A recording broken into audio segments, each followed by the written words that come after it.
Hello दोस्तों, नमस्कार। मैं दीपक कुमार स्वागत करता हूं आप सभी को अपने यूट्यूब चैनल ओनली स्टडी पर। आज का हमारा टॉपिक है बिहार की नदियां। बिहार की नदियां के बारे में आज हम लोग जानेंगे। बिहार की में कौन कौन सी नदियां बहती हैं।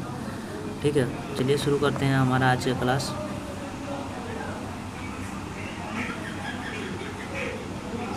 सबसे पहले तो आप लोग देख सकते हैं बिहार का यहाँ पे मैप है।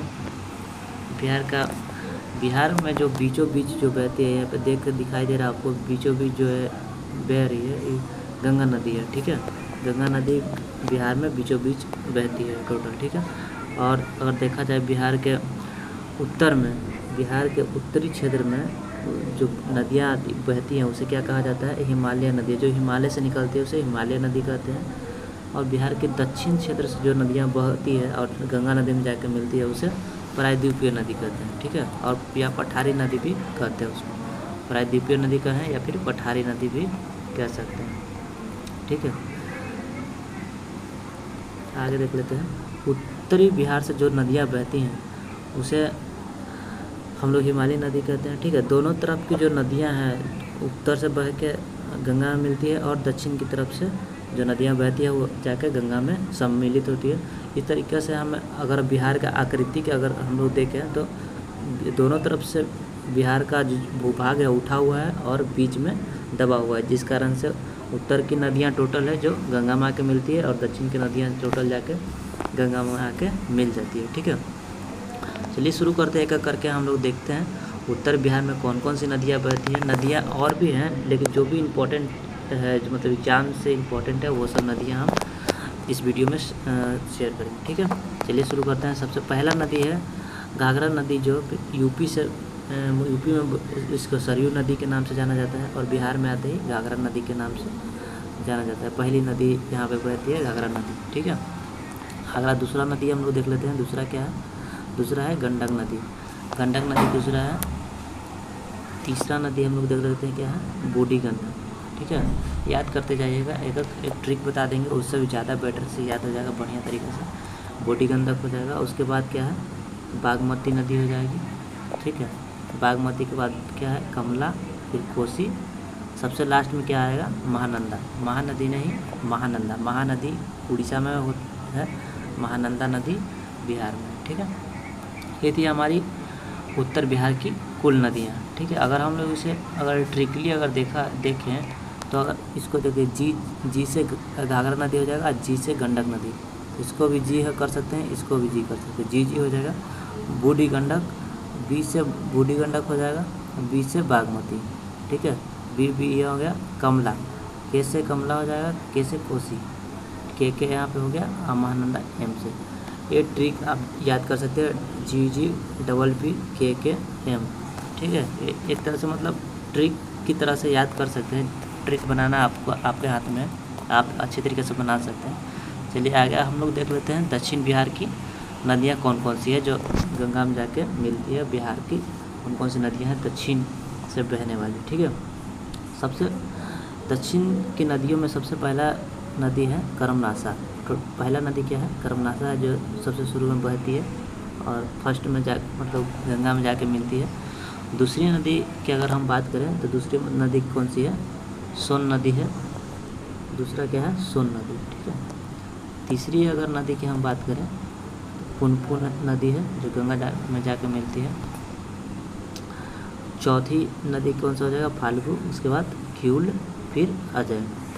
यही टोटल नदियां हैं, 6 नदियां जो कि इम्पोर्टेंट है एग्जाम के व्यू से, जो कि जाके गंगा में सम्मिलित होती है बिहार में। ठीक है, अब हम लोग कुछ देख लेते हैं थोड़ा सा इम्पोर्टेंट्स। यहाँ पे क्या है? 3 महानदी परियोजना। बिहार में 3 महानदी परियोजना है। कौन कौन सा है? पहला तो यहाँ पे गंडक हो जाएगा, फिर क्या है? कोसी हो जाएगा, और ये क्या है? सोन नदी परियोजना। ये 3 नदी परियोजना है जो कि बिहार में है। ठीक है, चलिए आगे देख लेते हैं। आगे क्या है? यहाँ पे देख सकते हैं आप, यहाँ पे देख सकते हैं पटना का पॉइंट बनाया हुआ है, मतलब गंडक और सोन नदी दानापुर के एक क्षेत्र है, वहाँ पे जाके पटना में मिलती है गंगा नदी में। तो इस गंगा नदी, सोन नदी और गंडक तीनों का मुहाने पर क्या है? पटना बसा हुआ है। ठीक है, गंडक, सोन, गंगा तीनों मिलती है वहाँ पे पटना शहर बसा हुआ है। चलिए हम लोग आगे देख लेते हैं। और एक बात और हम लोग इसमें देखते हुए चलेंगे, जैसे कि उत्तर बिहार की जो नदियाँ हैं, उत्तर बिहार में टोटल जितना भी जो उत्तर बिहार का जो क्षेत्र है, ये हमेशा बाढ़ से ग्रसित रहता है। बाढ़ से ग्रसित क्यों रहता है? क्योंकि उत्तर से जो हिमालय से जो नदियाँ निकलती है वो सालों भर पानी लाते रहती है, सालों भर बाढ़ की मतलब बहुत ज़्यादा पानी सालों भर बहते रहता है, नदियाँ में भरी हुई रहती है, इस कारण से बाढ़ ज़्यादा आती है वहाँ पे। ठीक है, वहाँ पे एक क्वेश्चन कोसी से बहुत ही हाईलाइट क्वेश्चन पूछा जाता है एग्ज़ाम में, बिहार का शोक किसे कहा जाता है? ठीक है, बिहार का शोक किसे कहा जाता है? आप लोग कमेंट बॉक्स में ज़रूर बताइएगा। आप लोग का होमवर्क है, बिहार का शोक किसे कहा जाता है, किस नदी को बिहार का शोक कहा जाता है?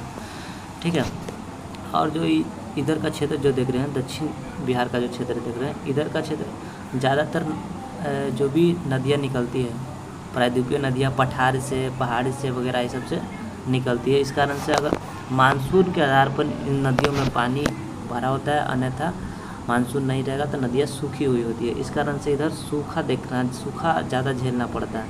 उत्तर बिहार की नदियाँ को बाढ़ से पीड़ित हो रहती हैं और दक्षिण बिहार की नदियाँ सूखा से पीड़ित रहती हैं। ठीक है, आगे हम लोग देख लेते हैं, जैसे कि सोन नदी है, अमरकंटक की पहाड़ी से निकलती है। इस प्रकार से बहुत सारे जो नदियाँ हैं, जो भी सब सारे नदियाँ मतलब सूखा का सामना करती हैं। इधर का नदियाँ सूख जाती है। ठीक है, मानसून के आधार पर पानी आता है, मानसून आता है तो पानी भरा रहता है, अन्यथा सूख जाती है। ठीक है, अब इसका थोड़ा सा ट्रिक अगर हम लोग देखना चाहें, इसमें क्या ट्रिक अगर बन सकता है, कर्मनाशा, तो अब कर्मनाशा याद रख लीजिए, सोन, एस से सोन हो सकता है, पुनपुन, पी से पुनपुन, SP हो गया।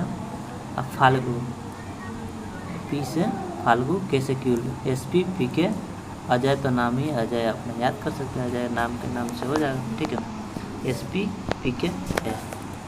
इस प्रकार से आप लोग खुद से ट्रिक बना सकते हैं, जो जैसा भी आपको अच्छा लगे, उचित अच्छा लगे। ठीक है, आइए आगे कुछ टॉपिक जान लेते हैं इसके गंगा नदी के बारे में। ठीक है, गंगा नदी का उद्गम स्थल कहाँ पे है? उत्तराखंड के उत्तरकाशी के गंगोत्री के गौमुख से निकलती है गंगा नदी। ठीक है, इसकी भारत में कुल लंबाई टोटल कितनी हो जाती है? भारत में टोटल लंबाई 2525 किलोमीटर बहती है भारत में। ठीक है, जबकि बिहार में टोटल 445 किलोमीटर बहती है। बिहार में गंगा का प्रवेश, बिहार में प्रवेश करती है कहाँ से गंगा नदी? जैसे यहाँ पे जो एंट्री यहाँ पे कर रही है ना गंगा नदी, यहाँ पे बक्सर के चौसा नामक स्थान से यहाँ पे एंट्री करती है और एग्जिट यहाँ पे कर देती है, कटिहार से एग्जिट कर जाती है। ठीक है, आगे हम लोग देखेंगे, यहाँ पे बक्सर के चौसा नामक स्थान से प्रवेश करती है बिहार में गंगा नदी और निकास कटिहार से निकास कर जाती है। ठीक है, कुल 12 जिला से होकर गुजरती है गंगा नदी। बिहार में कुल 12 जिले से होकर गुजरती है। कौन पहला? बक्सर, भोजपुर, सारण, पटना, वैशाली, समस्तीपुर, बेगूसराय, मुंगेर, खगड़िया, कटिहार, भागलपुर और लखीसराय। ये टोटल 12 जिले हैं जिससे होकर गंगा नदी गुजरती है। ठीक है, यही था हमारा आज का सेशन। कैसा लगा आपको वीडियो? कमेंट करके ज़रूर बताइएगा। और अगर वीडियो अच्छा लगा हो तो वीडियो को लाइक करिएगा, चैनल को सब्सक्राइब करिएगा, अपने दोस्तों को ज़रूर शेयर करिएगा। सारे एग्ज़ाम के लिए बहुत ही महत्वपूर्ण है वीडियो। ठीक है, मिलते हैं फिर अगले वीडियो में, तब तक के लिए बहुत बहुत धन्यवाद।